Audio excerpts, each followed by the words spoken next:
Et vous entendiez il y a quelques instants cette anecdote sur la peur d'un gardien de la Révolution. Si les États-Unis et l'État hébreu ont pu éliminer des dizaines de dirigeants iraniens, c'est principalement grâce au renseignement israélien qui, depuis des années, a mis en place un système de recoupement d'informations aidé par l'intelligence artificielle. C'est notre document exclusif de ce soir et il est signé Florence Leknecht, Florence de Juvigny et Antoine Zilberman. 13 juin 2025, sur des images floutées, 2 agents israéliens préparent une attaque sur le sol iranien. À gauche de l'image, le sigle du Mossad. Pour la première fois, le renseignement de l'État hébreu fait la publicité d'une opération commando en territoire ennemi. Équipés de drones suicides, ces hommes vont détruire les systèmes de défense aérien, une humiliation pour l'Iran. C'est un message direct envoyé aux officiels iraniens pour leur dire « Regardez ce que nous sommes capables de faire sur votre sol » et surtout sans que vous ne puissiez rien empêcher.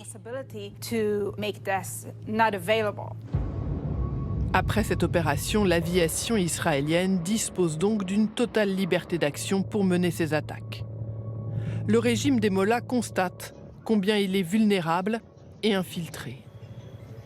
La télévision iranienne montre même les ateliers clandestins où les drones ont été assemblés.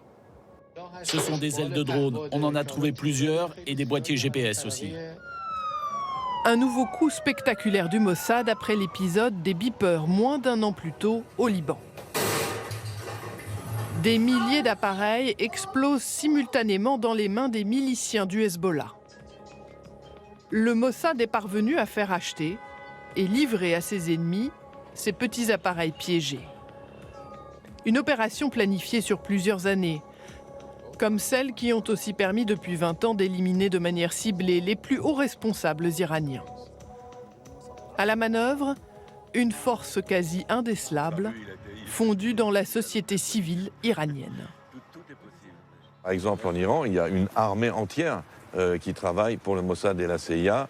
Toutes les éliminations ciblées qui ont lieu en Iran ou ailleurs d'ailleurs de Tsahal et du Mossad, c'est 50% grâce à la complicité locale. Des Iraniens recrutés pour leur soif de vengeance contre un régime autoritaire, leur besoin d'obtenir des soins médicaux ou des études à l'étranger. Mais aussi parmi les juifs iraniens ayant fui la révolution islamique de 1979. Dans le cas de la guerre contre l'Iran, nous avons aujourd'hui en Israël 150 000 juifs israéliens dont la langue maternelle est le persan et qui connaissent les coutumes, la gestuelle, qui peuvent se conduire comme un Iranien en Iran, donc très facile à infiltrer. Et dans ces vidéos de recrutement, le Mossad promet des actions à la James Bond. Comme cette femme capable d'identifier sa cible avec une lentille ultra technologique. Sans doute pas très loin de la réalité quand on regarde l'élimination d'Hassan Nasrallah, le chef du Hezbollah. Victime d'une frappe dans son bunker en septembre 2024 à Beyrouth, grâce à la synthèse d'informations humaines et technologiques. Certains parlent de répétition générale avant la liquidation d'Ali Khamenei cette semaine. Même niveau d'information, les services israéliens savent absolument tout de l'emploi du temps du guide suprême. Dans la foulée, l'armée israélienne a même produit les plans ultra détaillés de son bunker, 5 niveaux sous terre. Car l'autre pilier du renseignement israélien, c'est la technologie. Le domaine réservé d'une entité très spéciale, l'unité 8200. Ce sont les seules photos officielles que nous possédons de soldats de l'unité 8200. C'était il y a 10 ans. Dov Alfond a fait partie de cette unité.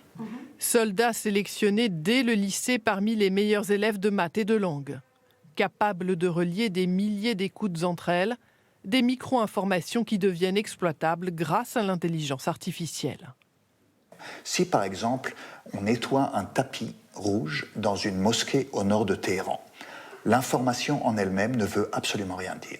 Mais si on sait qu'à chaque fois que l'ayatollah Ali Khamenei va faire une prière dans un autre bunker, ce tapis est nettoyé, alors l'intelligence artificielle peut remarquer que ces deux choses arrivent toujours en parallèle. Et l'intelligence artificielle, l'État hébreu commence à bien la maîtriser. En 2020, elle est même parvenue à l'utiliser pour éliminer le numéro 1 du nucléaire iranien. Un camion abandonné en bord de route avec une mitrailleuse cachée sous une cargaison de bois.